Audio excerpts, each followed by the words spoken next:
नमस्कार, मैं हरबंस नागो के वीडियो जर्नलिस्ट बंटी डीगरा के साथ इस समय हूं जम्मू फार्मास्यूटिकल डिस्ट्रीब्यूशन एसोसिएशन के प्रधान श्री राकेश गुप्ता जी। राकेश गुप्ता जी, बहुत धन्यवाद JLK मीडिया को समय देने के लिए। आप पर आरोप ये लगते हैं, प्रयास आप कर रहे हैं, आपके प्रयास सफल नहीं होते, कि एक दवाई अगर पैरासीटामोल साल्ट है, एक ही जो है साल्ट है वो 1 रुपये की टिकिया है और एक 6 रुपये की टिकिया है। आप कोशिश कर रहे हैं, यही सबसे पहले जानना चाहूँगा, कहाँ दोष है कि जो variation of the rates salt पर है? देखिए, जहाँ तक प्राइसिंग की बात करूँ मैं, तो हमारी केंद्र की सरकार के मिनिस्ट्री ऑफ केमिकल्स के under national pharmaceutical pricing authority जो है, ये काम उसका है कि MRPs क्या तय करनी है। हमने बड़े रिसेंटली ही एक बड़ा खुलासा किया था, सनसनीखेज, और हमने एक एक कंपनी वाइज रेट दिए थे कि ये प्राइस के डिफरेंस क्यों हैं सेम चीज़ के, और MRPs इतनी ज़्यादा थी कि आम आदमी लूटा जा रहा था। हमने प्राइम मिनिस्टर को भी गुहार लगाई थी कि इसके ऊपर हाई लेवल इंक्वायरी होनी चाहिए। अभी तक हमें बड़ा खेद है कि हमने लास्ट जो प्रेस कॉन्फ्रेंस दिसंबर में श्रीनगर में भी की, उसमें हमने कंपटीशन कमीशन ऑफ इंडिया को भी गुहार लगाई, क्योंकि फेयर प्रैक्टिसेस उनका मैंडेट है। अभी तक केंद्र की तरफ से इसमें कोई भी प्रयास नहीं किया गया, मगर हम इस प्रयास को जारी रखेंगे, और क्योंकि हम नहीं चाहते कि आम आदमी जो बीमारी से जूझ रहा हो वो इतनी एग्जॉर्बिटेंट प्राइसेस पे दवाइयाँ खरीदे। हम चाहते हैं बड़ा अफोर्डेबल होना चाहिए हेल्थ केयर सिस्टम। जैसे हमारे प्रधानमंत्री का मानना है कि एक तरफ से आप आयुष्मान भारत जैसे एक अच्छा कार्य आपने किया, तो दूसरी तरफ से जब आयुष्मान भारत के कार्ड से ही ये पेमेंट होनी है, तो कितनी करोड़ों रुपए की एक्सेस पेमेंट हो रही है बिकॉज ऑफ रॉन्ग MRPs। तो ये एक विषय केंद्र का है और उन्हीं को देखना है। Rakesh ji, you are born with silver spoon in your mouth. आपके honourable father doctor Jagmohan ji, कौन नहीं उन्हें जानता, वो 60 दशक पहले से भी लगातार फार्मास्यूटिकल में रहे। आप इसके बाद खुद आए और इसके प्रधान भी बने। जो खास करके मल्टी ब्रांड के बारे में खबर मिली है कि जितना आपका बिजनेस बचा हुआ है अभी, उस पर क्या खतरा मंडरा सकता है? जो यहाँ पर खबर लगी है कि मल्टी ब्रांड जो है वो आ रहे हैं। देखिए, जहाँ तक मल्टी ब्रांड चेन्स की बात है जी, तो ये विषय काफ़ी गरमाया हुआ है इस वक्त। जम्मू में तो गरमा चुका है और कश्मीर डिवीज़न में भी जल्द ही गरमा जाएगा, क्योंकि कुछ लोगों को अभी ये नहीं मालूम कि वो उनका गेम प्लान क्या है, किस वे से उनके मार्केटिंग टैक्टिक्स हैं। क्योंकि देखिए, हम बड़े प्लेयर्स के साथ रेट कंपटीशन नहीं कर सकते। बिल्कुल। उनकी सोर्सिंग बल्क में होती है, डायरेक्ट सोर्सिंग होती है। ये तो हमारी केंद्र की सरकार को देखना चाहिए था कि फिजिकल स्टोर्स ऐसी मल्टी ब्रांड्स के मेट्रोज तक ही रखना चाहिए था।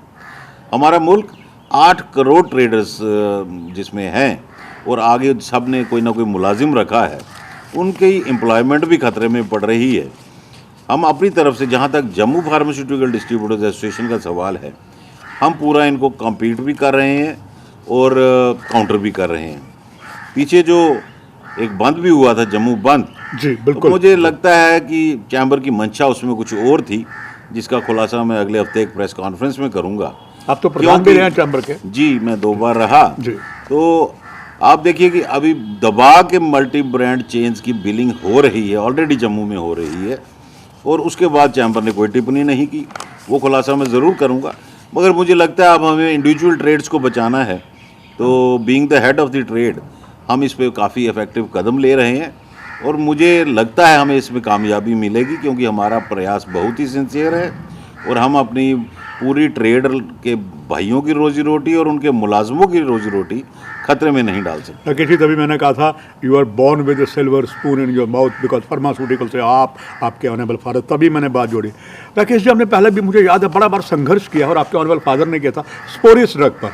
हालांकि एक बार जब स्वास्थ्य मंत्री श्यामलाल शर्मा था, उन्होंने भी कोशिश की, मगर विफल होगी। स्पोरियस ड्रग्स आज भी धड़ल्ले से जारी है और जेब भरी जा रही है कईयों और की, मारा जा रहा है आम कस्टमर, आम बीमार। अभी तक सफल क्यों आप नहीं हो पा रहे? देखिए, जहाँ तक सुपूरियस ड्रग्स की आपने जिक्र किया, जो जी, मैं आपको बता दूँ, जम्मू में अभी तक ऑलमोस्ट नील सुपूरियस ड्रग पाई गई। We are the only place across India. सब स्टैंडर्ड और सुपूरियस में फ़र्क है। जी बिल्कुल। सब स्टैंडर्ड का मतलब ये नहीं कि कोई दवा नकली है, वो 1 mg मिलीग्राम कम होगा तो सब स्टैंडर्ड कैटेगरी में आती है, और वो बड़ी से बड़ी कंपनी का भी टेस्टिंग में ऐसा मामला आता है, उसका कोई नुकसान नहीं है।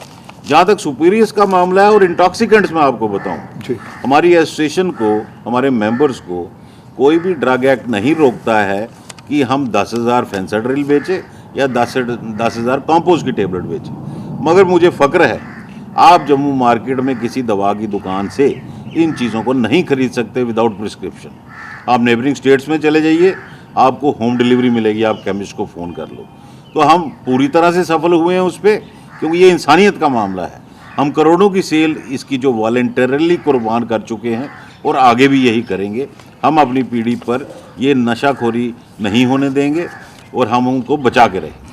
राकेश जी, अगर देखा जाए तो जो मेरे पास आंकड़े हैं, मेरे आंकड़े गलत भी हो सकते हैं, 80 जो मेन फार्मास्यूटिकल डिस्ट्रीब्यूटर टॉप की, जो टॉप कंपनी कुल मिला के जो कहते हैं 1700 से ज़्यादा है, अगर मेरा फिगर मिली है सही है। राकेश जी, क्या खास करके जो मेन फार्मास्यूटिकल्स जो हैं वो और दूसरे 1700 वो लगातार आप ही पर विश्वास रख रहे हैं, उनका और लगातार विश्वास आगे रहे, उसके लिए मैं चाहूँगा एक आपकी बात इस जेल के मीडिया के माध्यम से आगे जाए। देखिए, मैं आपको बताऊं, जैसे आपने बोला, होलसेल ट्रेड में तो काफ़ी हमारे साथी हैं, जी मगर जो हमारी एसोसिएशन में तकरीबन 100 के करीब लोग हैं, जी 95% ट्रेड उन्हीं के पास है। जी और मैं आपको बताऊं, हमारे में एक ऐसा माहौल है, भाईचारा है और यूनिटी है, तभी आज तक हम सक्षम रहे हैं और हमारा आगे भी प्रयास रहेगा, क्योंकि हमारे मेंबर्स ने जो हमारे पे फेथ रखा है और काफ़ी सालों से मैं इस पद पे हूँ। हालांकि मैं 3 बार मैंने रेजिग्नेशन वॉलंटरली ऑफ़र किया, मगर उनको ऐसा एक विश्वास बन गया अपनी लीडरशिप पे, और मेरे ऑफिस बेयरर्स की टीम भी इतनी अच्छी है कि हम हर चीज़ में पूरा सलाह मशवरा करके उसके प्रॉस एंड कॉन्स देख के हमेशा उस पर वैसे ही टिप्पणी करते हैं और वैसे ही एक्ट करते हैं।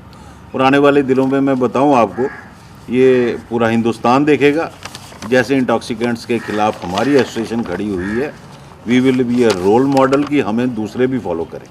राकेश जी, अंत में NPPA जो जाके होता तो केंद्र से है, आपने कोशिश की है, कोशिश कर रहे हैं, और इस कोशिश को कैसे आगे बढ़ाएंगे ताकि जो वेरिएशन ऑफ प्राइस है एक ही साल्ट का वो ना रहे? देखिए, जो हम प्रयास करना चाहिए था हमें, वो हम कर चुके हैं। गुहार हमने नेशनल फार्मास्यूटिकल प्राइसिंग अथॉरिटी को भी लगाई, कंपटीशन कमीशन ऑफ इंडिया को भी लगाई और आदरणीय प्रधानमंत्री को भी गुहार लगाई।